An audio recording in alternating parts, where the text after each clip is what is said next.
We're sitting at the intertidal at Northeastern University's Marine Science Center in Nahant, just north of Boston. You see the city of Boston behind me, and right next to us is a natural New England intertidal ecosystem. What's really unusual about this facility is a proximity to a major urban center. The environment is changing so rapidly that almost no place on Earth is untouched by humans. So a lot of what we study here is the interaction between the natural and the human environments, really a coupled human-natural ecosystem. So this is really an ideal place for us to look at how things like climate change impact ecosystems on which humans depend. Behind me right now, it's early morning, things are pretty cool, it's a low tide, the animals and plants are all doing pretty well. But if we came out here on a sunny day, things would be completely different. And that's a lot of what we study in my lab. We want to understand how climate change interacts with other stressors to affect organisms, ecosystems, things that humans really care about. Scientifically, environments like coastal zones are incredibly interesting. They're also culturally very important. This is where babies of fish we care about live. This is where we have coastal erosion happening. This is our first line of defense against hurricanes. This is really the interface between the human and natural worlds in terms of the ocean. So we intensively study the nearshore environment. We especially look at the intertidal zone. That's the region between the low and the high tide lines. So these animals and plants are really exposed to both the terrestrial and the aquatic environments on a daily basis.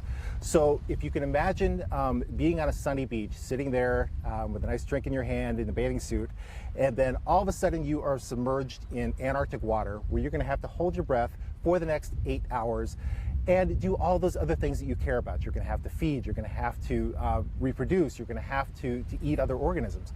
That's really what these organisms have to do on a daily basis. They have to survive the terrestrial environment in air, then they have to go back in the cold water environment and undergo these rapid changes. So you might think that because they're exposed to these incredibly dynamic conditions, they might be sort of buffered against environmental change.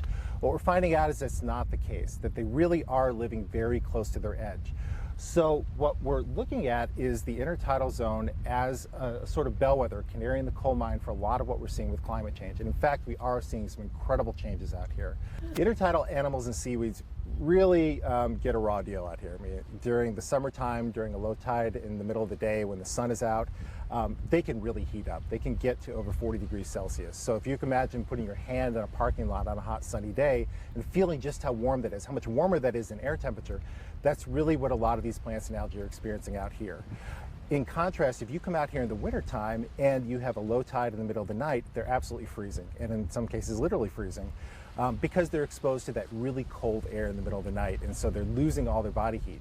So seasonally, we see these incredible temperature changes, these incredible changes in things like salinity, and now with ocean acidification, these incredible changes in pH in this coastal environment, which gives us access to a really rich ecosystem to study in terms of our science questions.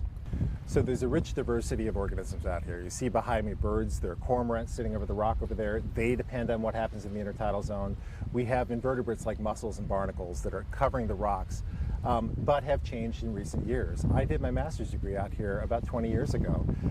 When I was here, there was a mussel bed that extended for almost an acre nearby here. It's completely gone now. There are a number of algae. There are things like fucus is one of the seaweeds we see here that's very common in the rock, or ascophyllum that we see draping over the side like Medusa's hair.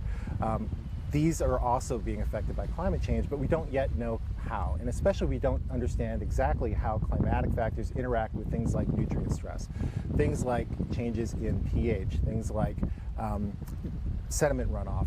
How do these things impact the organisms that not only drive the ecosystem, but also affect humans? So for example, when a storm comes in, we have marshes as our first line of defense. Marshes absorb a huge amount of the water coming in. They also serve as nurseries for a lot of the species we care about, a lot of commercial species. When those go, their ecosystem services, the things they do for humans go. We want to understand how can that be prevented, and in order to do that we have to understand how these ecosystems function, not in a pristine environment, but in an environment where they are interacting with humans.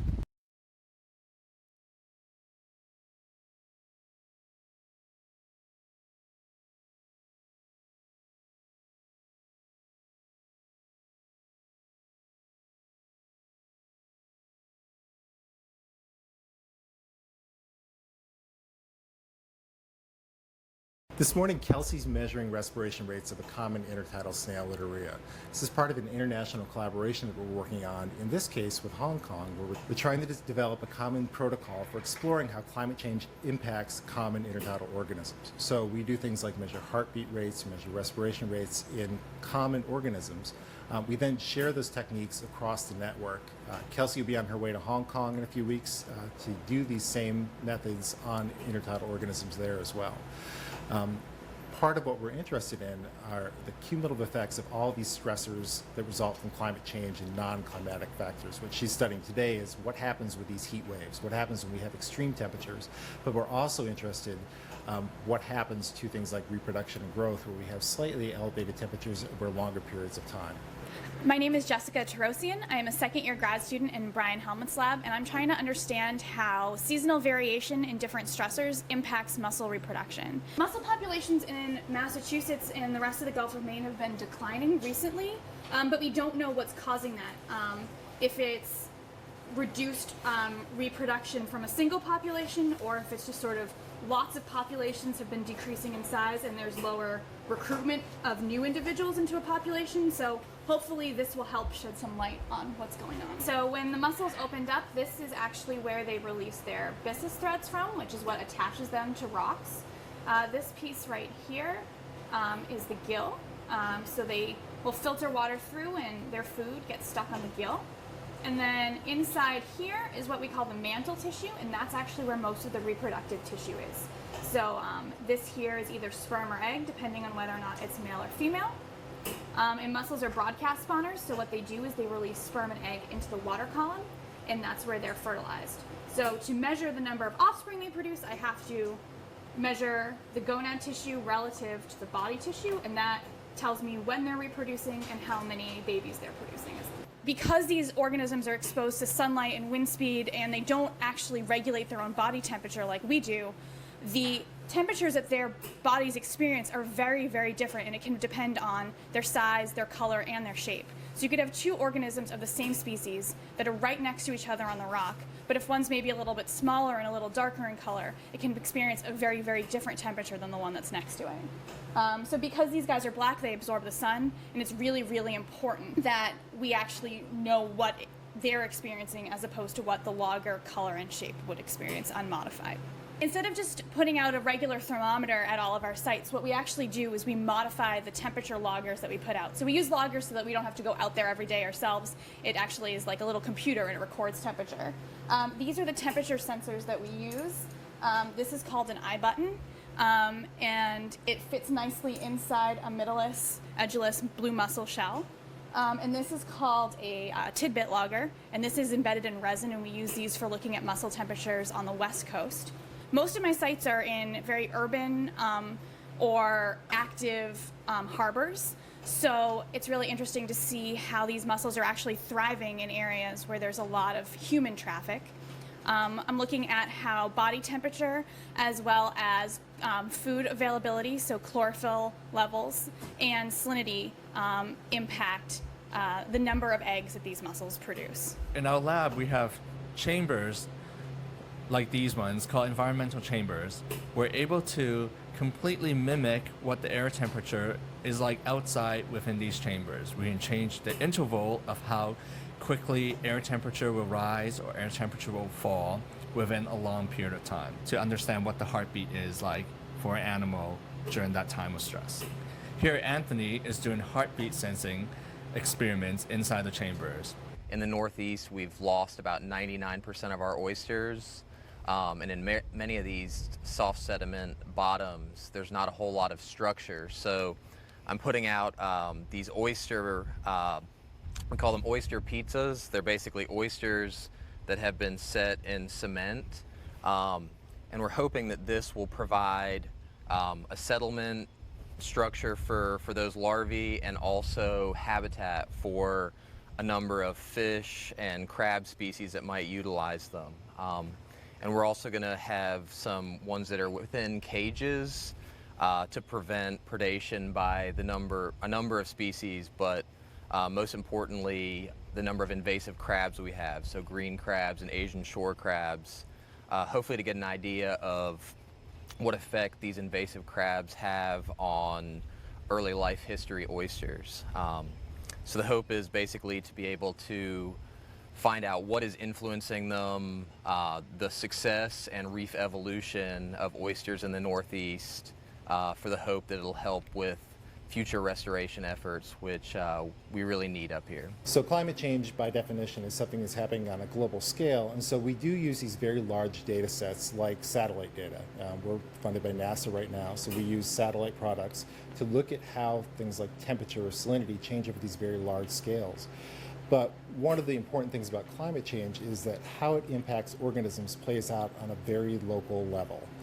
So we use a series of sensors at very small scales and then connect that with these very large-scale data sets that we get from things like buoys and satellites. Here we have some localized data that we use to ground truth with the satellite data. And we have some robo-mussels here that we developed that biomimics body temperature of real live actual mussels.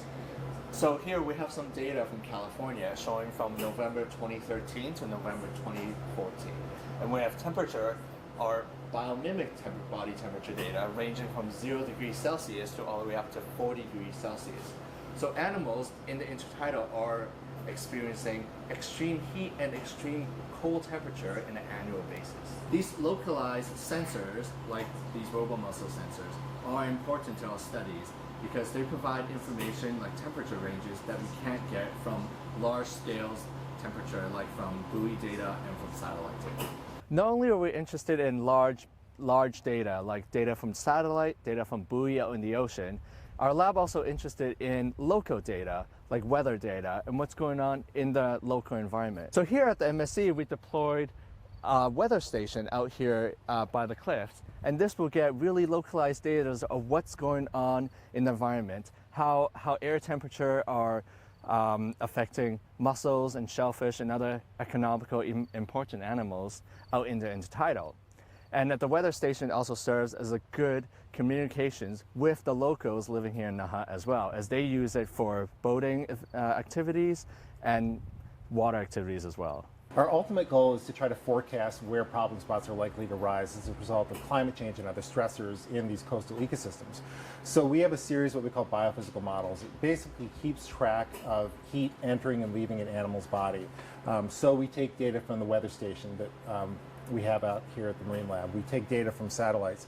And we put these into computer models that we can then compare against these small-scale measurements we make using biomimic models. So what we're seeing here are model results. These are model body temperatures that we have generated using environmental data. We can compare those against what we actually measure in the field. We can then compare those against physiological data. An important point, again, is that air temperature really isn't a very good predictor of what we're seeing in the field. So in red, what we're seeing is air temperature. The highest it gets is about 30 degrees. But we see body temperatures that are getting up to an amazing 50, 55 degrees Celsius. So these animals are really, really baking in the sun. And that's not something we can pick up with air temperature. The only way we can get that is with these biophysical models and these biomimic sensors in the field. The work we do is on a truly international scale, and that is culminated in the group we call Inshore. Inshore has brought together scientists from around the world. If we look at the map of participants, you can see where we've reached, the people we're working with. In a couple of cases, these are in countries that are still developing their scientific program, like Iraq. It brings together scientists with a common cause, and so we're developing common protocols, common techniques for looking at the effects of climate change on coastal ecosystems and finding common solutions. So there are diversity of ideas, opinions, and problems facing the world. How do we bring those to bear at a very local scale? Part of that is that we have teamed together to try to educate the publics around the world. So we have a series of virtual tours from every place we work. Again, you can see the map of the sites where we have tours. We have everything from underwater video tours to virtual tours above land that people can play with. So this is a shot underwater outside the Aquarius habitat with a project we did with Fabian Cousteau called Mission 31 last summer that shows us working underwater.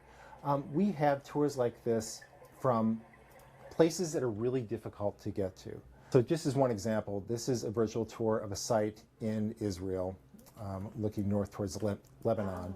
The amazing thing about this is that we can really zoom into a very close scale. So if you can imagine a student who wants to get a sense of what the intertidal is like in another part of the world, she can go to one of these virtual tours and get down to the level of a barnacle, try to really experience that and get a sense of what it's like to be in that region. So we have virtual reality glasses, we have tours online, and the goal of this is to try to transport people to the places around the world where we work. So places that are really hard to get to, like Iraq. This on the screen right now is the border of Iraq and Iran. It used to be a salt marsh, but it is still somebody's backyard. And so if we can get the point across that every place in the world is somebody's backyard, that will start to make these connections on a global scale. The kind of work we do, especially on an international basis, is often really difficult to fund. Funding is really hard to get right now as a scientist, especially for anything that's long term. Most funding from the federal government is almost like a presidential cycle. It's on a 3 or 4 year basis.